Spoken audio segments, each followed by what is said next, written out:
Bueno, buenas tardes a todos y a todas. Bienvenidos al CEFMA, al Centro de Estudios y Formación Marxista Héctor Agosti. Hoy para compartir una disertación sobre un tema que es fundamental para nosotros, como argentinos y como latinoamericanos, que tiene que ver con las perspectivas sobre las elecciones en Chile. Y contamos para eso con la presencia de Juan Carlos Gómez Leyton, historiador, cientista político, director del PROSPAL en la Universidad Arcis de Chile, y de Patricio Echegaray, secretario general del Partido Comunista Argentino. Así que bueno, los dejamos entonces con los oradores.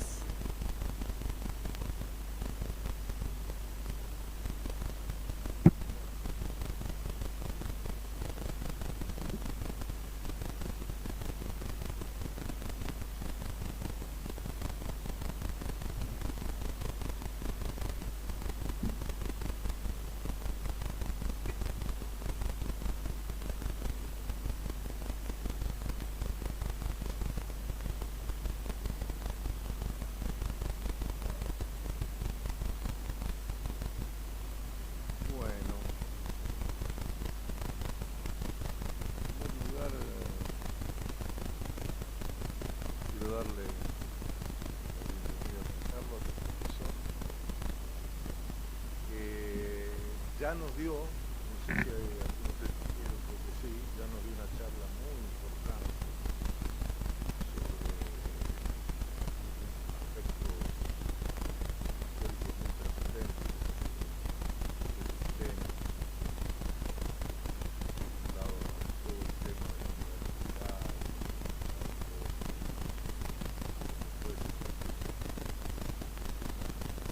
y que ahora nos va a ilustrar muchísimo sobre la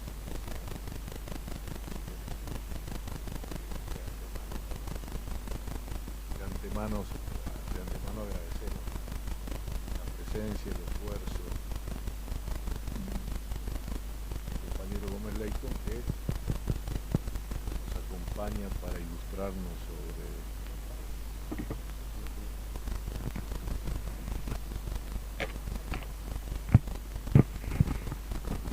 bueno. Entonces, yo por supuesto tengo que partir de que mi intervención va a ser muy simple, porque no soy un estudioso ni seguidor permanente de los temas chilenos. Por lo tanto, me preparé unos 10 puntitos cortitos para sintetizar algún enfoque. El primer punto es que Chile es un país muy importante de la región y siempre una elección presidencial en Chile es una elección muy influyente y muy trascendente para los climas y los cursos políticos en el continente. Siempre de primera importancia. Esto es lo primero. Lo segundo es decir que hoy es más importante por el contexto mundial y especialmente por el contexto regional latinoamericano que se vive, caracterizado por una fuerte presión de Estados Unidos para recomponer los deterioros de su hegemonía en el continente, para tratar de frenar este proceso de segunda y definitiva independencia. El tercer punto yo marco que ya existe esta ofensiva, que esta ofensiva ya está en curso, que ya ha obtenido algunos resultados desgraciadamente negativos para nosotros, ha ensayado más, ¿no? Ha ensayado muchos golpes de mano en distintos países, particularmente en Venezuela, pero no podemos negar que ha tenido éxito en Honduras y ha tenido éxito en Paraguay. El centro de la ofensiva está puesto en desestabilizar a lo que ellos consideran el proceso, por un lado más avanzado, por un lado más peligroso, por otro lado más influyente, que es el proceso de la revolución bolivariana. Pero esto no impide que su mirada sea de conjunto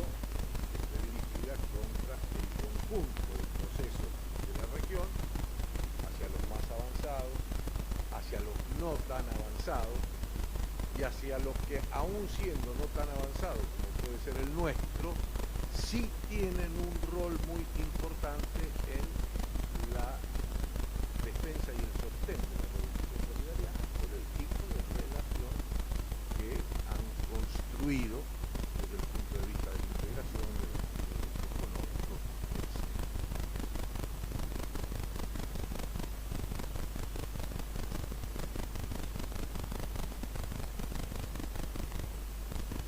Es decir, que trabajan con una fuerte voluntad de crearnos problemas a todos los gobiernos, a todos los procesos, a todos los pueblos de la región, tanto a los que van en la vanguardia como a los que vamos un poco más atrás, y no se olvidan, en particular, no se olvidan de Brasil y Uruguay, donde ya podemos notar algunos efectos muy importantes que se han visualizado en temas a los que nos vamos a referir. Estados Unidos, este es el cuarto punto, aplica diferentes instrumentos de todo tipo. Por supuesto, instrumentos de tipo militar. No nos olvidemos que el imperio se debilita, tiene crisis económica, pero quizá su agresividad crece casi de manera directamente proporcional a cómo se debilita económicamente. Presten la atención porque pese a algunos anuncios de que se recupera, de que sale de la crisis y demás, en pocos días van a escuchar novedades respecto a que va a entrar en una recesión aún más profunda. Estados Unidos ha instalado 76 bases en el continente, bases militares, un concepto amplio, no me voy a referir a eso, pero algunas son bases formales, privadas, etc. Otras son, como ellos llaman, nenúcleares, que son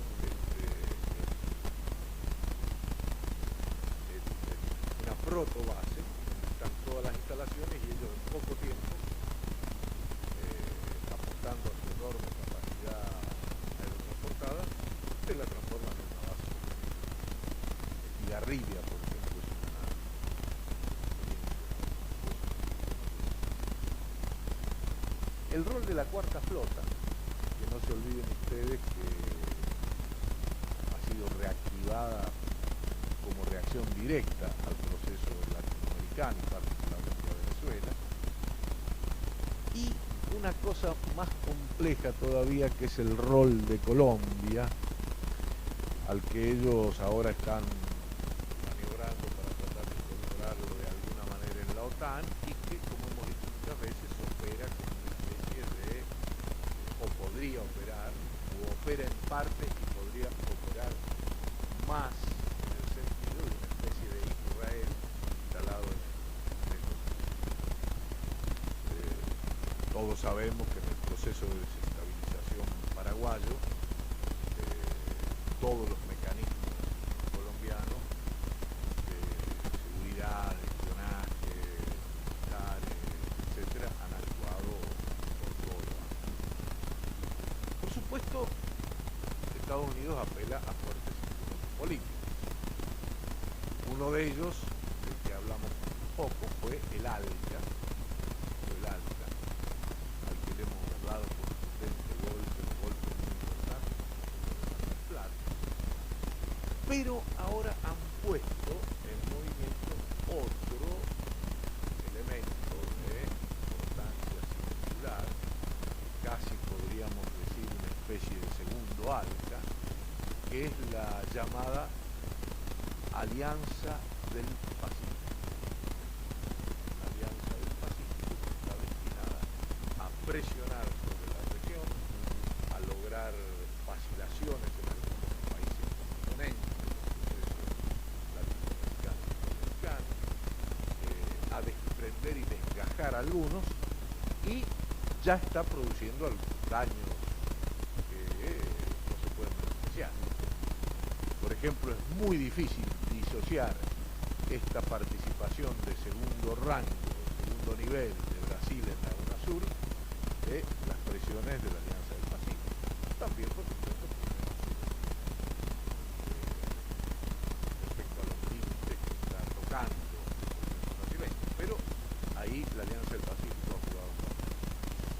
podemos negar que problemas que hemos tenido en el último Mercosur en Uruguay tienen mucho que ver con esta actitud de Uruguay, un tanto vergonzante, pero que se asume como un país que quiere incorporarse como observador, según se justifica porque al ser ellos pequeños necesitan estar conectados también con esta larga. Esto es dañino para el proceso latinoamericano y hay que seguirlo con eso. Sexto punto. Creo que es razonable pensar que si en las elecciones chilenas gana Matei, la alianza se fortalecerá a la derecha chilena y la alianza del Pacífico se afirmará y crecerá en su capacidad de agresión, de desgaste y de daño hacia el proceso latinoamericano. Creo que es una conclusión bastante directa que conviene saber. Y si gana Bachelet, probablemente, yo creo que Juan Carlos nos dirá hasta qué punto es más o menos probable, la Alianza del Pacífico tenga menos margen, tenga menos posibilidad de daño, sea más agresiva. ¿Por qué yo digo probablemente? Seguramente este es mi séptimo punto. ¿Por qué? Porque considero que en Chile todavía se vive una etapa de la contradicción, todavía neoliberalismo versus democracia. Todavía es neoliberalismo versus democracia.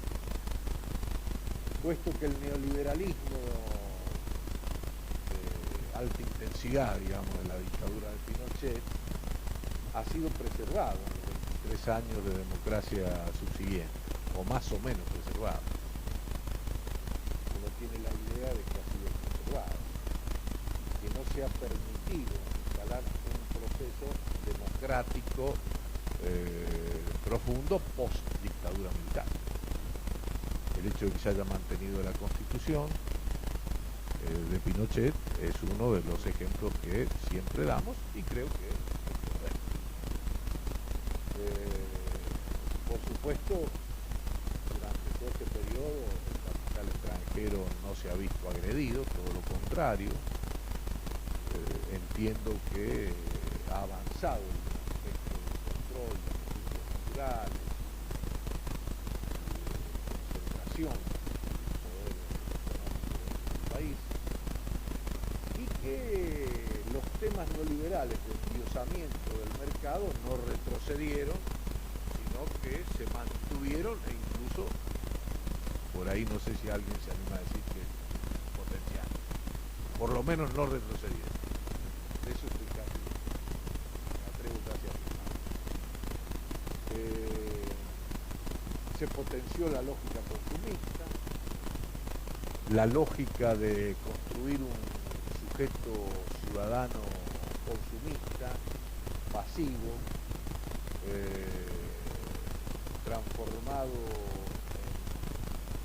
en emprendedor, supuestamente emprendedor dentro de una sociedad que le ofrece múltiples oportunidades y en la cual, para ser exitoso, mandato que el capitalismo nos impone, tenemos que ser emprendedores, en contra de un sujeto ciudadano comprometido con las transformaciones, con el cambio. Se ha empujado mucho. En octavo lugar, yo anoté que no tenemos que olvidar de que Piñera, en realidad, llega al gobierno por la fuerza y el peso de la derecha chilena, naturalmente, pero también ayudado por una parte de voto de castigo popular ante las defraudaciones y promesas incumplidas por los gobiernos de la concertación. Creo que esto es un dato más o menos verificado. noveno punto es que nosotros vemos positivamente que haya un proceso de convergencia de fuerzas para estas elecciones. Podría ser esta convergencia, esta unidad, según escucho decir a mis compañeros del Partido Comunista Chileno, podría ser una base para avanzar quizá un gobierno de nuevo tipo capaz de hacer retroceder el macrismo liberal y abrir un rumbo nuevo en el país que permita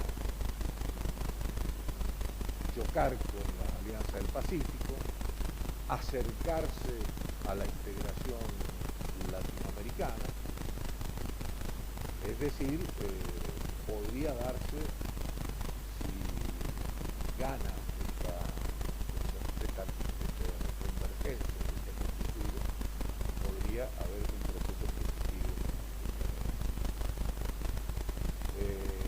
Conocemos que han habido debates programáticos o que se están todavía realizando debates programáticos entre el Partido Comunista, la Izquierda Cristiana, la Concertación, que tratan de apuntar a un programa contra las políticas neoliberales y contra el Estado neoliberal.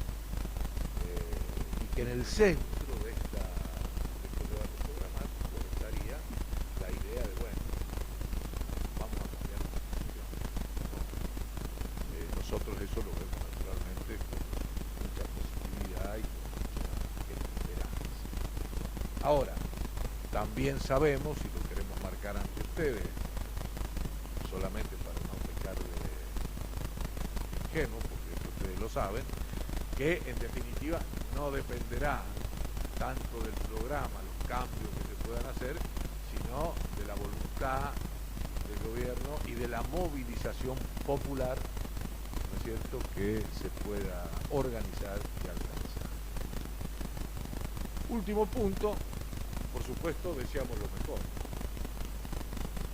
Que gane este pacto que se llama, creo, Nueva Mayoría, que está compuesta por la Democracia Cristiana, el Partido Socialista, el Partido Radical Socialista Socialdemócrata, el Partido por la Democracia, más el Partido Comunista y la Izquierda Cristiana, es, no sé si hay algo más el MAS, Movimiento Socialista, no lo había registrado.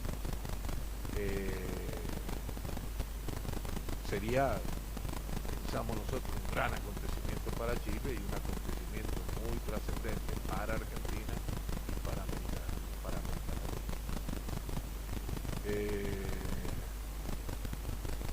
Sabemos, lo traemos como matiz, que el Partido Comunista en este momento está jerarquizando de acuerdo a la nueva mayoría como forma de derrotar a la derecha. Entendemos que todavía el Partido Comunista no define su participación en probable futuro gobierno. Seguramente está abocado a lograr acuerdos, a lograr vencer a la derecha y seguramente a lograr renovar los mandatos de los 3 diputados que tiene y probablemente conseguir mandatos para 2 diputadas que están impulsando ellos, que son Camila Vallejo y Carol Carioca.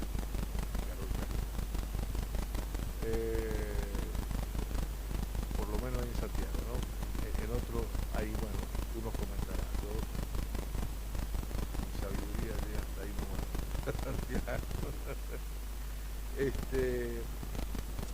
Termino diciendo que, bueno, va a ser una batalla, como decimos nosotros acá, para alquilar balcones.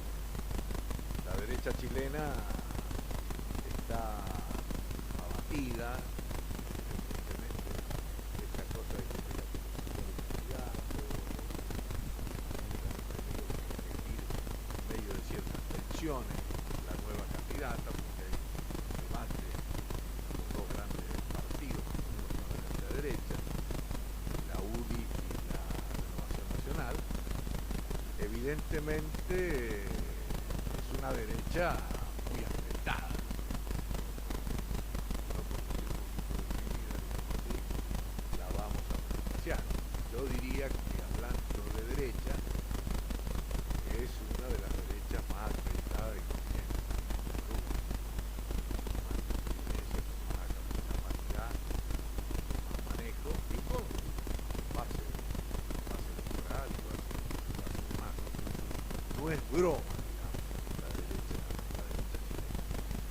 naturalmente acá se va a dar una alianza muy fuerte entre los yanquis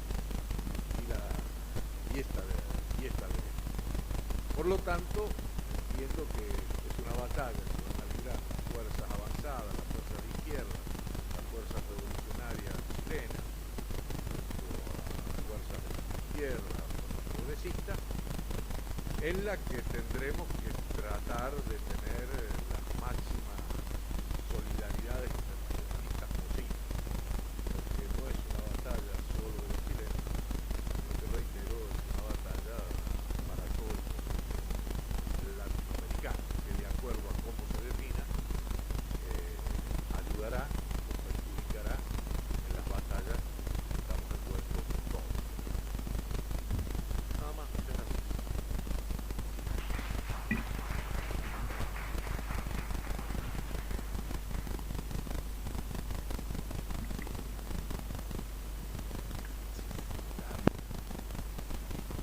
Ahí. Buenas tardes a todos y a todas. Un agrado nuevamente estar aquí en el Centro de Formación Marxista Héctor Agosti. La segunda vez ya que tenemos esta oportunidad de conversar con ustedes. La idea es justamente una especie de conversación que tiene el proceso político electoral chileno. Oportunidad lo quiero decir que realmente la introducción o que ha hecho Patricio ha sido muy buena, lo cual me da a mí un plantear, pero que ya lo ha señalado. Creo que el contexto donde él ha puesto la elección, el proceso electoral chileno y la elección presidencial y parlamentaria del 17 de noviembre del 2013 es justo, es decir, está puesto en el contexto latinoamericano, en la cual, cierto, la definición interna de esa contienda electoral puede definir una correlación de fuerza hacia posiciones más de la región. Ahora, eso va a depender indudablemente de quién gane. Y cuando se plantea quién puede ganar, ahí la situación chilena es un poco más intrincada, un poco más compleja, un poco más diversa de lo que solamente el enfrentamiento o la confrontación electoral entre lo que podría ser la derecha política, la centro derecha, que podría representar la Concertación, ahora modificando y cambiando su estructura interna con esta nueva configuración que se llama la nueva mayoría, con la incorporación de tres nuevas organizaciones políticas que no habían sido parte de la Concertación de Partidos Políticos por la Democracia hasta este año, que es el caso del Partido Comunista como la organización política más relevante, el partido hacia el socialismo, que pertenece o que lo organizó un diputado socialista, anteriormente militante del Partido Socialista, el senador Navarro, y también el partido, y aquí voy a hacer solamente un detalle porque eso son los mismos, pero no se llaman igual, son los ex Izquierda Cristiana que formaron el partido Izquierda Ciudadana, ¿no? Se llama Izquierda Ciudadana, pero son antiguos Izquierda Cristiana. Y muchas veces se presta la confusión porque lo leen como Izquierda Cristiana y es Izquierda Ciudadana, ¿no? Porque el partido de Izquierda Cristiana desapareció, fue terminado hace mucho tiempo por su principal mentor, que era Luis Mayra. Dos personas haciéndose en la identidad de la Izquierda Cristiana, uno de ellos formaron la Izquierda Ciudadana. Pero uno puede agotar la sobre el proceso electoral chileno si no considera a otros sectores que también están hoy día dando una suerte de batalla por instalarse políticamente en el escenario electoral chileno. Es decir, porque tenemos estos dos grandes conglomerados, que son la derecha, la Alianza por el Cambio. Yo no sé si se va a llamar Alianza por el Cambio en este futuro proceso, o va a cambiar. La derecha siempre cambia, Alianza por Chile, Alianza por el Cambio, siempre va cambiando. Esperemos qué es lo que va a pasar después pasando en ese sector en este momento. Yo volveré sobre ese punto. Está esta nueva mayoría con lo que acabamos de decir, pero también hay una serie de candidaturas que van, por decirlo, por la izquierda de esta agrupación nueva mayoría. Y ahí está el Partido Humanista que presenta a su candidato Marcel Clos. Y eso hay que mencionarlo porque es parte de esta discusión electoral que se va a dar. Y vamos a decir por qué es relevante la presencia de un Marcel Clos. También está la candidatura que ha levantado una pobladora, Roxana Miranda.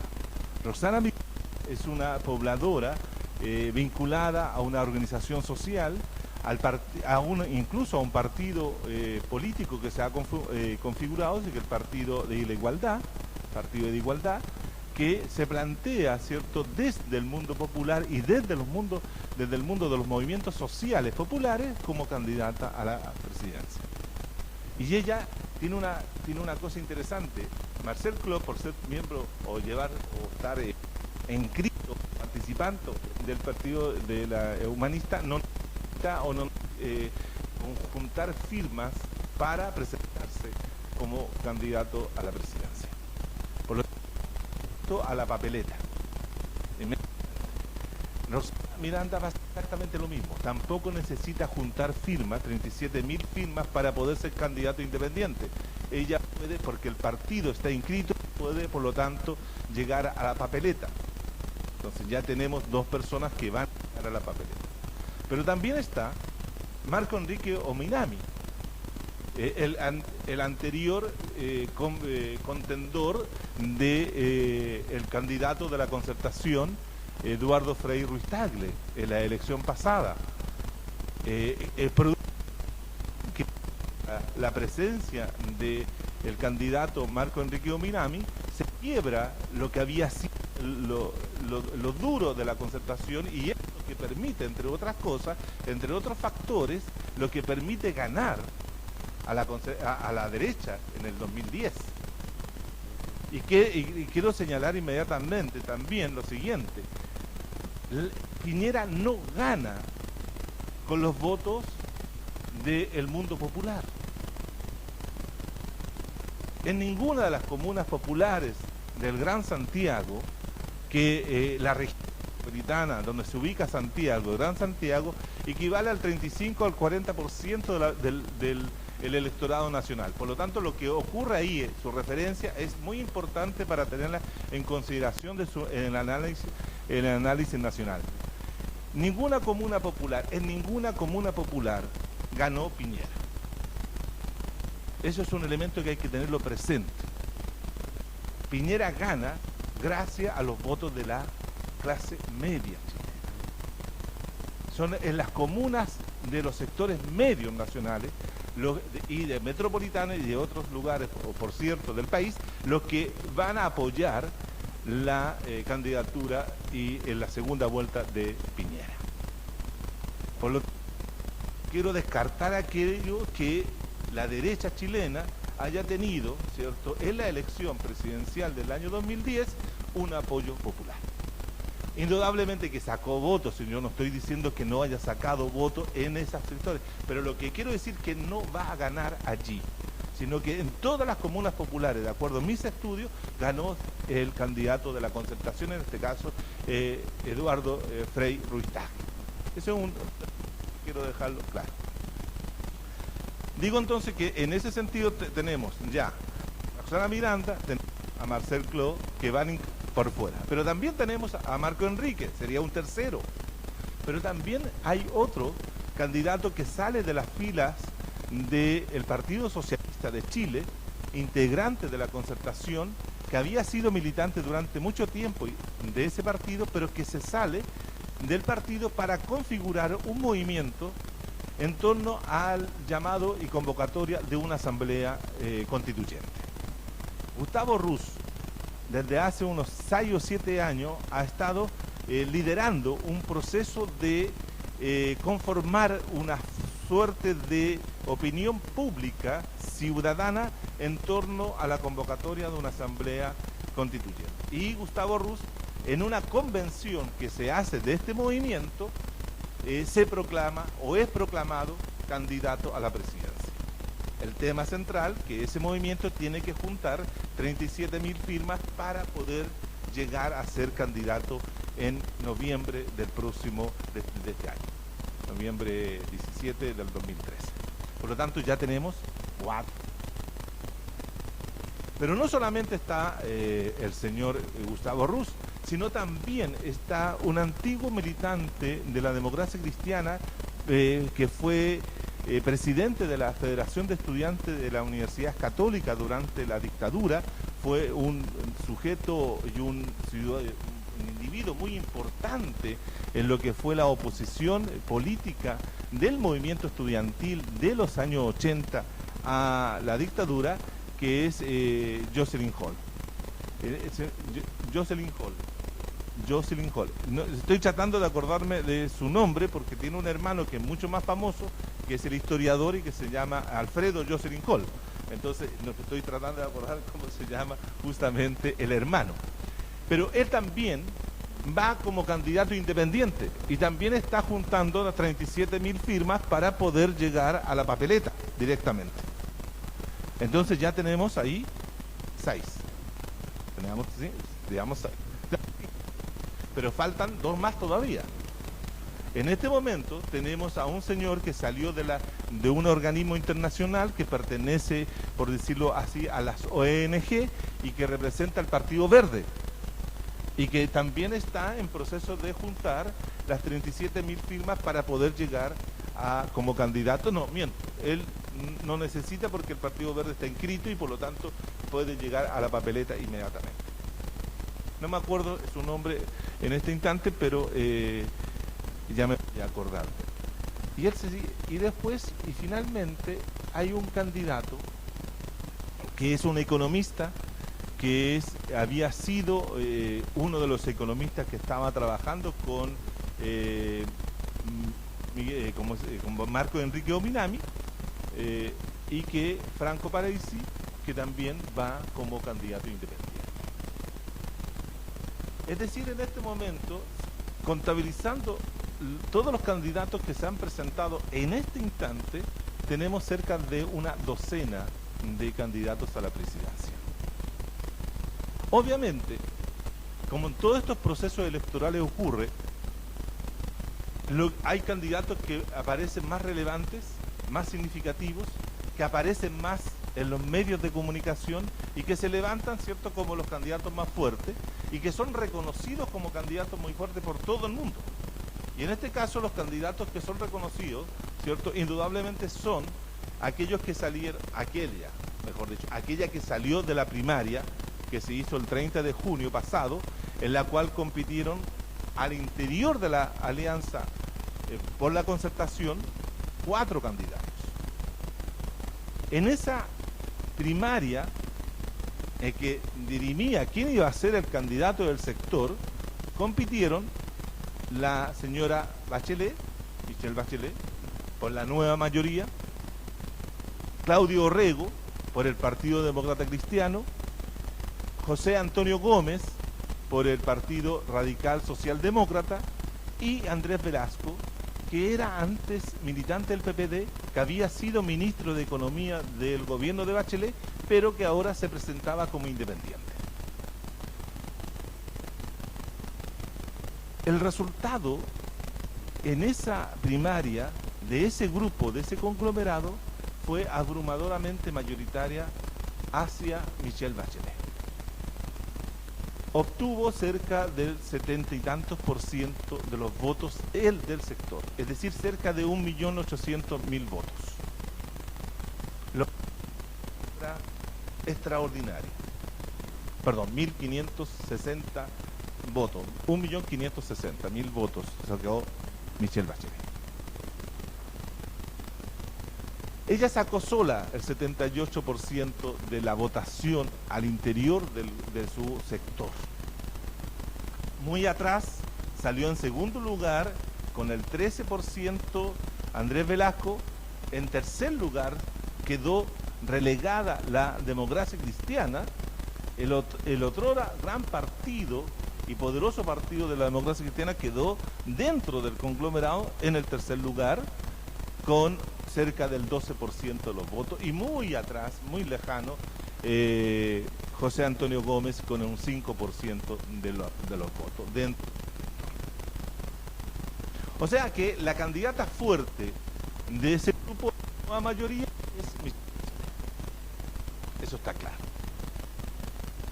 Y entonces todo el mundo dice, bueno, Michelle Bachelet fila como la próxima ganadora de las elecciones del 17 de noviembre. Más por la crisis recurrente que la derecha ha estado experimentando en los últimos meses. La derecha ha tenido 3 candidatos en los últimos 4 meses. Y la suerte de los candidatos tiene que ver con una serie de factores que van desde la credibilidad, la mala calidad de los candidatos, las diferencias profundas y las disputas internas entre los dos aliados, que es Renovación Nacional por un lado y la UDI por otro lado. Renovación Nacional, para que ustedes tengan una idea, es el partido liberal. Piénsenlo ustedes como liberal democrático. Algunos dicen liberal progresista, pero digamos el liberal democrático, entre comillas. Y la UDI, para simplificar, digamos que son los autoritarios de siempre.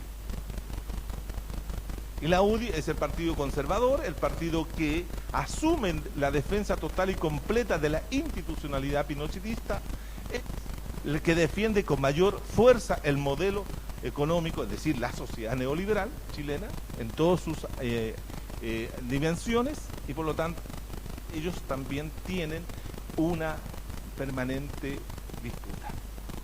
Y esta disputa se remonta hace muchos años atrás.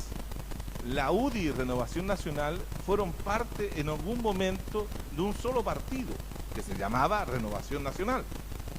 Y como diferencia fundamental en torno al plebiscito de 1988 y a su candidato, que era en ese caso Pinochet, el plebiscito sucesorio, tuvieron diferencias irreconciliables, lo cual llevó a la división interna de ese partido. Y ahí surgió el partido, la UDI por el sí, que lideraba Jaime Guzmán Errázuriz, el que redactó la constitución política o plasmó sus principales ideas en la constitución política de 1980. Las diferencias de ese partido vienen de ahí en adelante. Por lo tanto, las disputas que se han dado tienen que ver también porque en un momento determinado, piensen ustedes que Piñera arremetió como una locomotora, como él mismo se decía, en un momento determinado y desplazó al candidato de la UDI, que era Joaquín Lavín, y relegándolo a un segundo lugar y perdiendo, ¿cierto?, para pasar a la segunda vuelta con Michelle Bachelet. Esas situaciones han estado siempre presentes al interior de esta coalición que aparece como si estuvieran en buena onda, pero se están dando de palos y de puñetes y de puñaladas permanentemente. La UDI nombra a un candidato para ir a primarias en el 30 de junio, igual que la Concertación, y nombra a Lawrence Goldborn. Goldborn se había hecho famoso como el ministro que rescató a los mineros.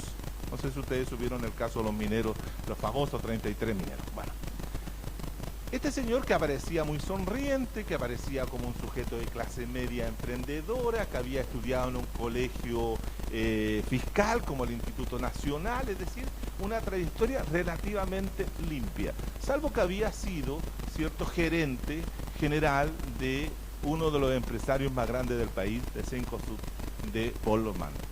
Por lo tanto, él estaba ahí, era un señor del capital. Y lo saca Piñera y lo pone como ministro de Minería.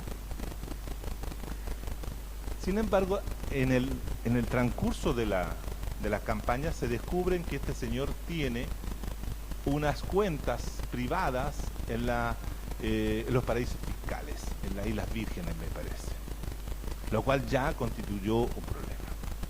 Pero lo que lo terminó por matar, políticamente, digo, fue que él había sido gerente de este señor de Cencosud, en la cual había aprobado una serie de renegociaciones fraudulentas a clientes de esa red de tiendas comerciales. Con lo cual, y él dijo que en ese momento, como excusa, que él cumplía órdenes del señor Polman. Obviamente que eso le costó probablemente la candidatura y lo bajaron. Además, Andrés Alamán, que era el candidato de Renovación Nacional, aprovechó de darle muy fuerte, y con lo cual, cierto, era casi imposible que siguiera compitiendo Lawrence Polman. Y lo bajan. Y lo bajan en una ceremonia al hombre fuerte de la UDI, que era y que es Pablo Longueira, que era ministro de Economía en ese momento del presidente Piñera. Lo nombran rápidamente y logra lo que puede ser considerado una hazaña electoral, ganarle a Andrés Alamán en la primaria del 30 de junio. Le gana por un margen pequeño, pero le gana. Aquí en las carreras electorales, como en las carreras hípicas, ¿no? Se gana por una nariz, pero se gana. El que ganó, punto, y el otro salió segundo. En este caso fue aquello. Pero al poco andar, nos enteramos que el hombre fuerte tiene depresión. Claro, uno podrá decir, está bien, se enfermó, pero uno no sabe por qué se deprimió. Si se deprimió porque la candidata contraria sacó 3 veces más votos que él, y por lo tanto era una carrera que se había perdida, y que por lo tanto se baja de manera muy elegante, porque se sale de la competencia sin ser derrotado, sino que aduce problemas de carácter depresivo, que lo puede hacer, pero puede quedarse deprimido, después de ver la encuesta, qué sé yo, todas las cosas puede ser cierto. O puede ser que en una sociedad neoliberal, donde la mayoría de la sociedad chilena está loca, se haya vuelto loco también. Así de simple. Entonces el hombre fuerte se cae, lo cual pierde un segundo candidato, la UDI. Y la UDI siente que tiene el derecho de nombrar y nominar al próximo candidato que compita con Bachelet. Y por lo tanto tiene que recurrir a sacar a un nuevo candidato donde sea. Y aquí, según toda la información que se posee, interviene Piñera, y Piñera se la juega por su ministra del Trabajo, Evelyn Matei. Evelyn Matei es hija de el general en jefe de la Fuerza Aérea, el último general en jefe, Matei. No me acuerdo, a mí se me olvidan los nombres propios. Matei, general Matei. El general Matei fue el que sustituyó a Gustavo Lee en la Junta de Gobierno, y que ocupaba como el lugar 42 del escalafón de generales de la Fuerza Aérea, porque cuando Pinochet saca a Lee, ninguno de los generales que seguían en la lista quiso asumir, y asumió él, según dice siempre, con una gran responsabilidad por tratar de salvar la institución, la FAS, en ese sentido, asume. Ahora, lo que siempre se ha dicho, que este Matei, que estaba a cargo de la Academia de Guerra de la Fuerza Aérea, donde fue torturado, encarcelado, el padre de Michelle Bachelet, Alberto Bachelet, que después va a morir como consecuencia de la tortura en la cárcel pública. Entonces siempre ha habido una situación oscura con respecto a este Matei en relación a los derechos humanos. Sin embargo, la historia, porque la historia siempre tiene este elemento de que blanquea situaciones, Matei fue el primero en reconocer el 5 de octubre de 1988 que habían perdido el plebiscito. Y eso es un dato que siempre la sociedad chilena o los medios de comunicación o siempre se recuerda diciendo, mire, él fue el primero, antes que Pinochet, antes que cualquier otro, fue el primero en reconocer que entrando a la Moneda como a las 2 de la mañana de ese día, ya no del día 5, sino ya el día 6, reconoce que habían perdido el plebiscito. Lo cual hace un elemento fundamental porque eso, según algunas interpretaciones, era un autogolpe, como en la intención de muchos generales del ejército sobre todo, y de la marina. Entonces, la Evelyn Matei aparece como la nueva candidata de la UDI, que es resistida plenamente por Renovación Nacional. ¿Por qué? Porque Renovación Nacional la había expulsado de sus filas hace algunos años atrás por una serie de escándalos en cuales estaba involucrado el presidente de la República y ella y otros más. Escándalos internos de espionaje político, etcétera. Entonces era muy difícil, y le es muy difícil a Renovación Nacional aceptar una candidatura de su sector de una mujer que había sido expulsada de Renovación Nacional y que genera una serie de, o si ustedes quieren, de odiosidades al interior de ese sector. De la posibilidad de que Michelle Bachelet gane con este descrédito que tiene la derecha en este momento sea muy alto. Además, habló de Roberto Méndez, que es uno de los principales hombres que hace encuestas en Chile, y señaló de que los datos que él poseía era que la ciudadanía tenía un alto rechazo a Matei, es decir, rechazaba fuertemente la figura de Evelyn Matei. Esta señora es deslenguada, es pesada, es arrogante, fascista, por decirlo en términos bien concretos, ¿no? Entonces, claro, uno podría tentarse como analista a decir, sí, el camino para Michelle Bachelet está pavimentado de rosas. Pero desde el punto de vista de las situaciones que han ocurrido en la sociedad chilena, eso no es tan así. Ese podría ser una visión bastante optimista de la situación. Yo tengo la impresión de que si en la sociedad chilena, en la ciudadanía chilena, se llegara a manifestar claramente lo que ha ocurrido desde el año 2006 en adelante, la situación de Michelle Bachelet no está del todo clara. Y por lo tanto no creo de que vaya a poder ganar fácilmente, pero lo que sí se abrió con esta crisis de la derecha es que la crisis de la derecha potencia, desde mi interpretación, potencia las posibilidades de los candidatos que van por fuera de estas dos agrupaciones, de estas dos grandes coaliciones.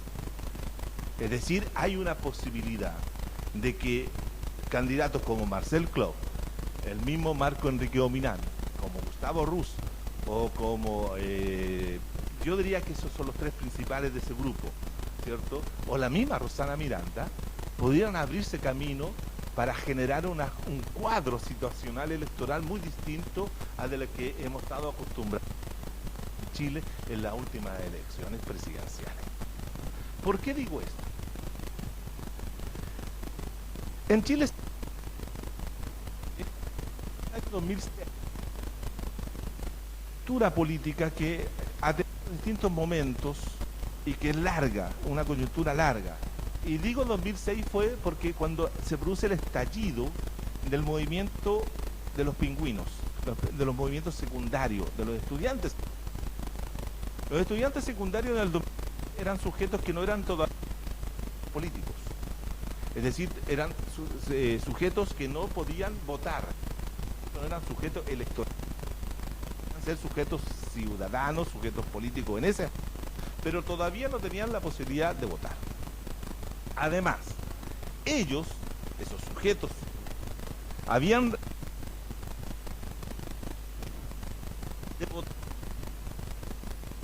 que entrar en un proceso de ir, los obligaba a votar. Por lo tanto, no lo iban a hacer. Y así fue, no lo hicieron. En el 2011 no votó el grueso de los pingüinos. Los pingüinos quedaron afuera, se mantuvieron al margen. Pero ¿qué cambió hace 2 años atrás? 2 años atrás cambió la ley electoral. Y la cambió en un sentido siguiente. Estableció la inscripción automática y el voto voluntario. Es decir, hoy día y los chilenos están inscritos en los registros electorales. Fíjense ustedes que casi estable, alrededor de los 8 millones de personas que están en el padrón electoral, se pasó a un padrón electoral de cerca de 13 millones de personas. Es decir, el padrón aumentó en 5 millones de nuevos electores. Esos nuevos electores están inscritos automáticamente. Y ellos pueden decidir si van o no a votar. No es como la regla anterior. La regla anterior decía, si usted quiere votar, inscríbase. Y si usted se inscribió, está obligado a ir a votar. Y si no quiere ir a votar, tiene que ir a justificarse. Si no se justifica, puede ser sancionado. Existe una serie de situaciones en esa. Mucha gente entonces, como podía rechazar o no estaba conforme con el sistema, simplemente no se inscribía. Y por lo tanto fue creciendo paulatinamente ese número de personas no inscritas. Llegó a ese nivel de 5 millones, 5 y medio de personas que no estaban inscritas. Por lo tanto, hoy día lo inscribieron a todos. El tema entonces que esa gente se ha estado manifestando. Los pingüinos del 2006 ya son mayores de 18 años. Incluso hoy día en el movimiento estudiantil universitario. O sea, la decisión de ir a votar.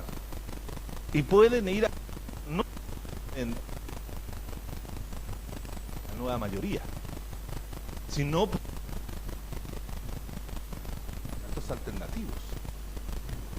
Porque votan por la derecha, eso está claro. Por lo tanto,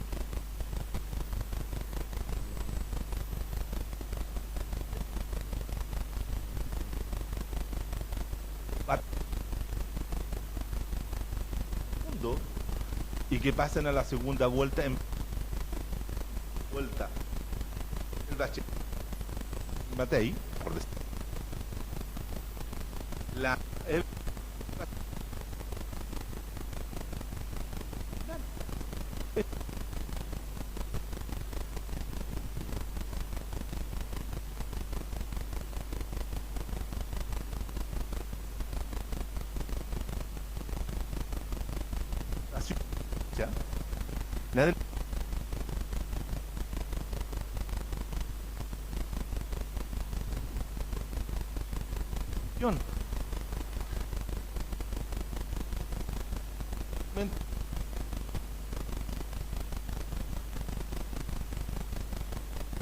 derecha de participar en el próximo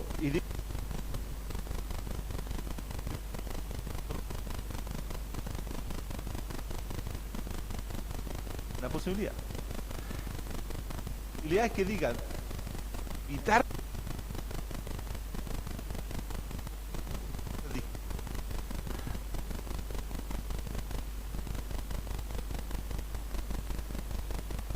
de un tipo de cosas.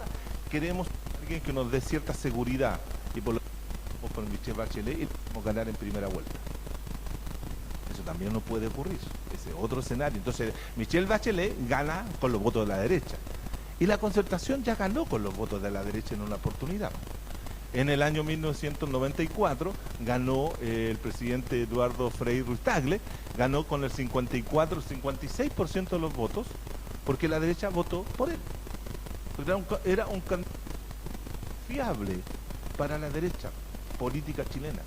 La concertación nunca ha sido, y esto lo quiero dejar muy claro, la concertación nunca ha sido una amenaza para el capital chileno, neoliberal. Todo lo contrario. Ha sido la concertación de partidos por la democracia la que profundizó, expandió y extendió a todo Chile el neoliberalismo. Esa la hizo la dictadura, la hora fina la hizo la concertación. Entonces, y la hicieron los partidos como el Partido Demócrata Cristiano, el Partido Socialista, el Partido PPD, el Radical Socialdemócrata. Entonces,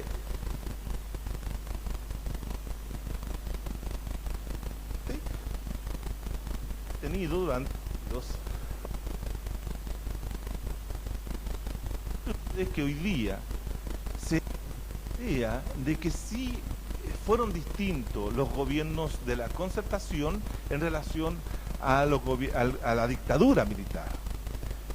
Y la han calificado últimamente que la concertación desarrolló un neoliberalismo con rostro humano.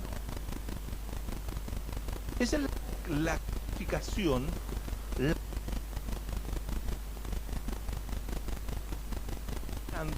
al gobierno de ellos. Un neoliberalismo con rostro humano, que lo hace distinto al neoliberalismo salvaje de la dictadura. Pero si ustedes ven cuál es el mínimo común, es mismo neoliberal. En esto, la situación es bien interesante en cuanto, como les decía, tenemos esta gente que automáticamente y tiene que decidir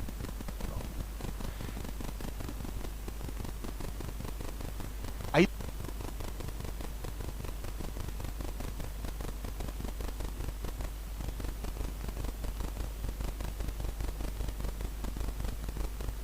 área de este año del 30 de julio en las municipales. ¿Vale? La concertación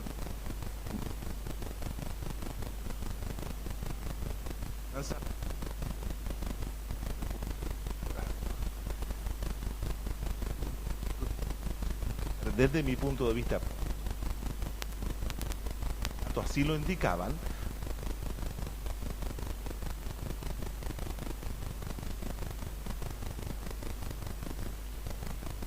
de zonas en la municipal. O sea, 70% se abstuvo de participar.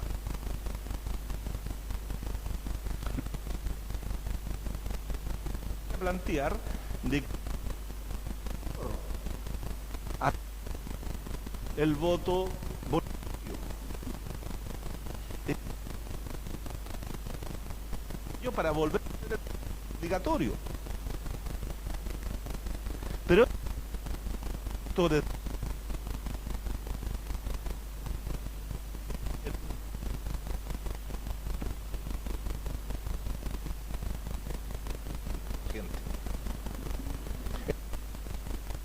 democracia neoliberal es la menor gente en los procesos electorales. Es que por el sistema legitimar un poco porque participación pueden votar el 100% del padrón y va a ser legítimo. La ley lo permite. Ir a votar, a votar. El hecho de decidir a votar o a votar.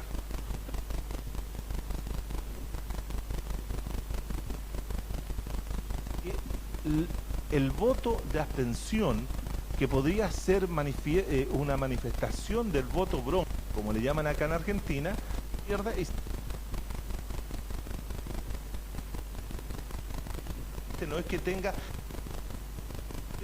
no vote dijo en su oportunidad un exministro de la Concertación. Somos una democracia madura.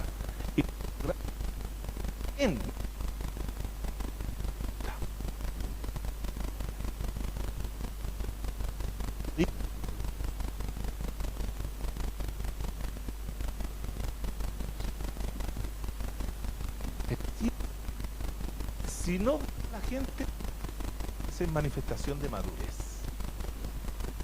no de descontento, no de descontento. Y por tranquilamente funcionando, porque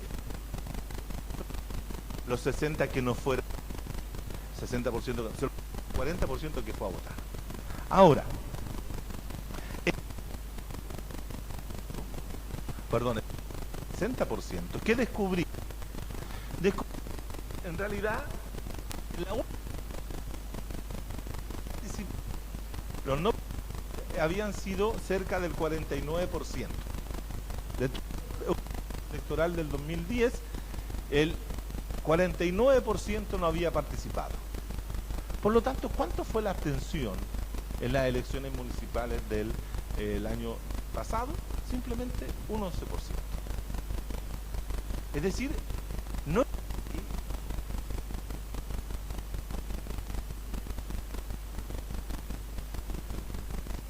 todo que votaba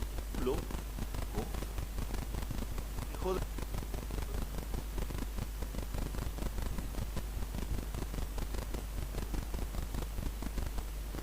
permite prever y observar que en las próximas elecciones presidenciales pueda participar el mismo número de personas que ha votado tradicionalmente en Chile, que son alrededor de 7 millones de personas. Si eso llegara a ocurrir y con ese número de personas votando, las posibilidades de que el triunfo de Michelle Bachelet sea muy clara. ¿Por qué?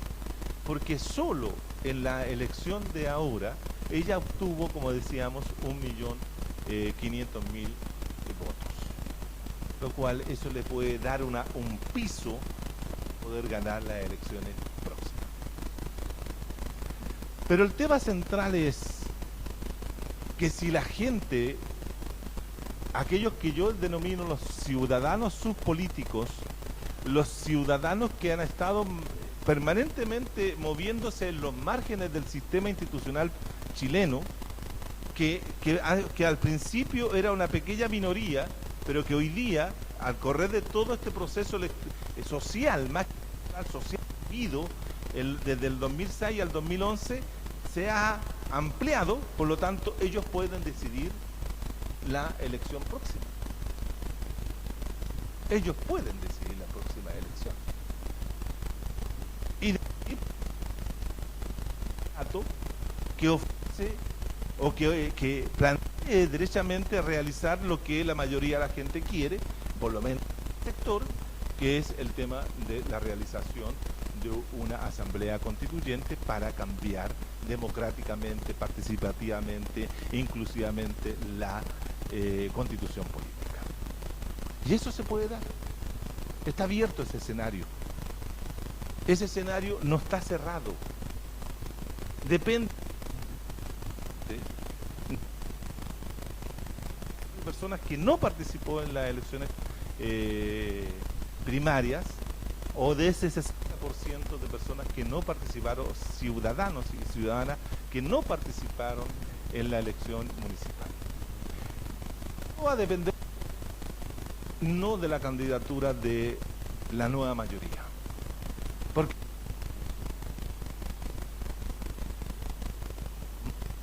el mensaje de la nueva mayoría no llega. Son refractarios totalmente a ese discurso. Y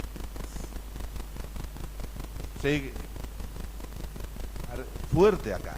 Es rechazo también a la política que ha adoptado electoral, que ha adoptado el Partido Comunista de Chile. El rechazo de la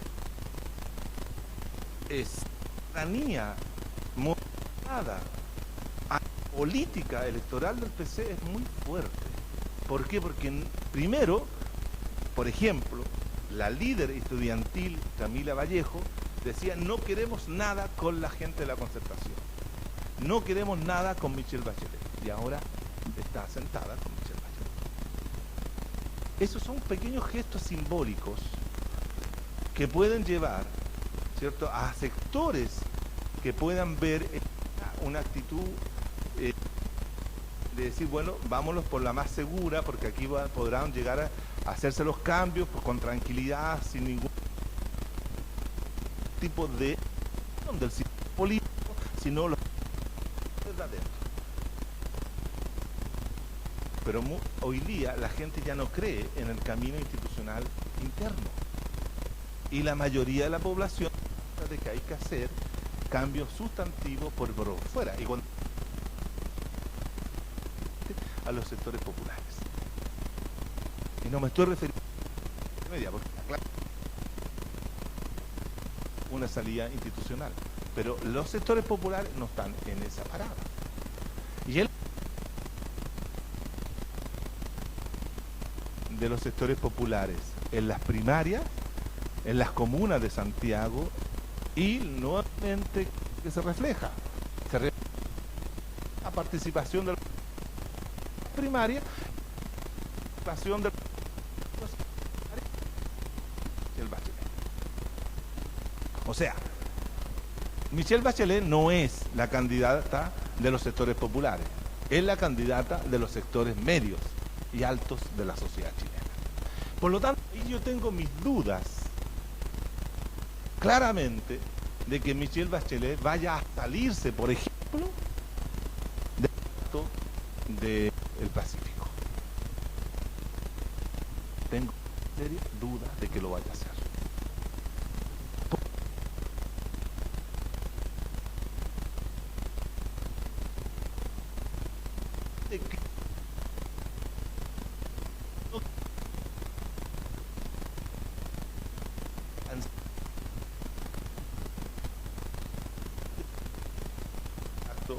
Del área Pacífico. Es el capital chileno en Perú, en Colombia y incluso, estimado, en Ecuador. Vengo llegando de Ecuador y me he dado la sorpresa de que tiendas bien están instalándose en Ecuador. Es de expansión el área y sacar esa área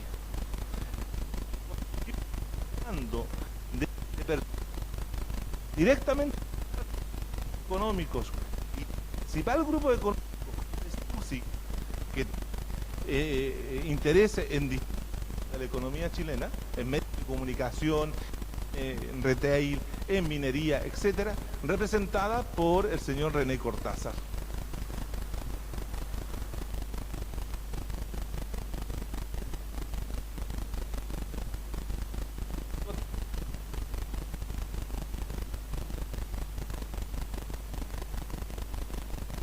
Partido Demócrata Cristiano, que hay civil en el comando, aceptar lo que la democracia cristiana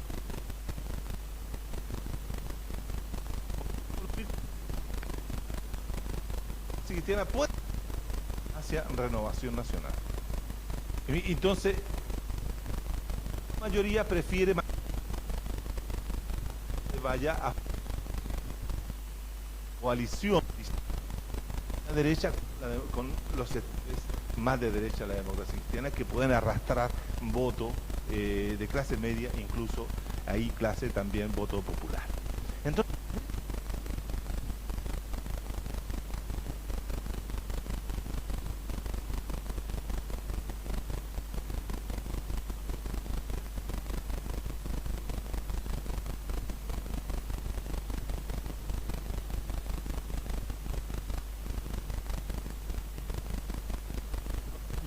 Constitucionalista Zúñiga, como también Fernando Atria, Francisco Zúñiga y Atria escribe en su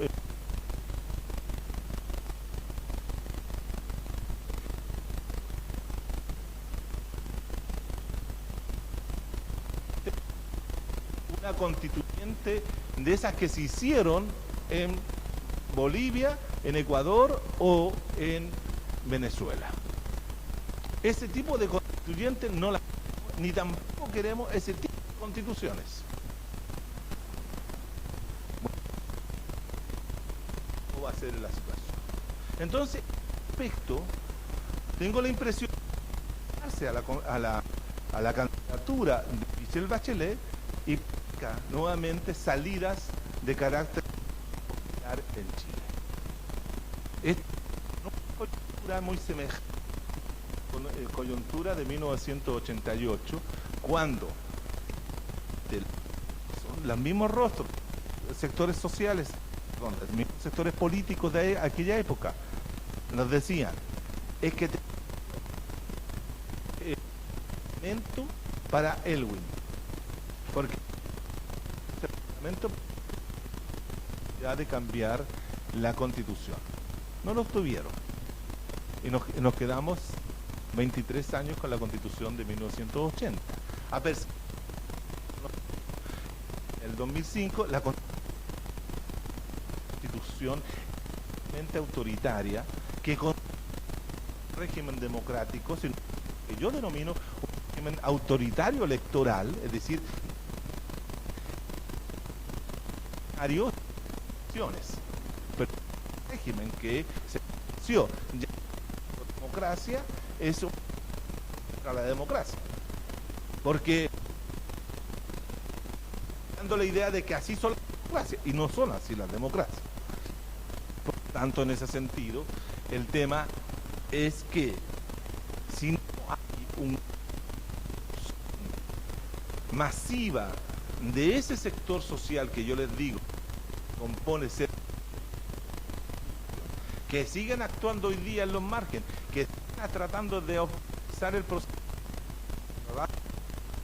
Pasado 30 de julio, tomaron universidades, un movimiento de trabajo,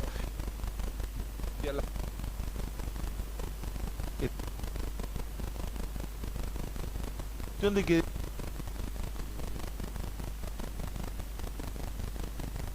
Marcel Cló o Rosana Miranda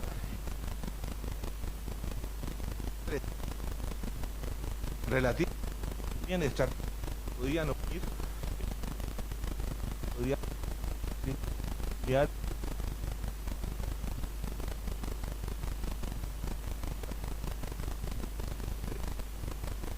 está representada la gente que le he señalado, es Jocelyn Hall, Coparés, que son más de gente de derecha, más bien de ese corte, ¿no? Pero y Marco Enrique, que una cosa muy... Yo siempre he tenido dificultad. Enrique como algo alternativo. Gustavo Ruz y Rosana con mayor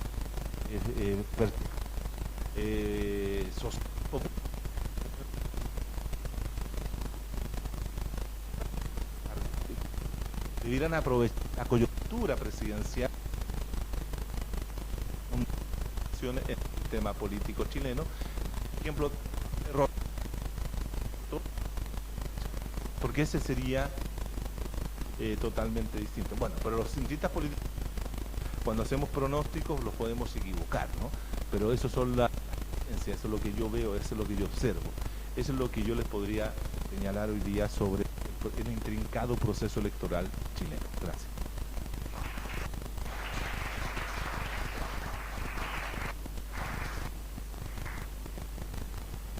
Bueno, muchas gracias Juan Carlos, gracias Patricio. Podemos tomarnos unos 10 minutitos si alguien quiere hacer alguna pregunta o algún comentario breve.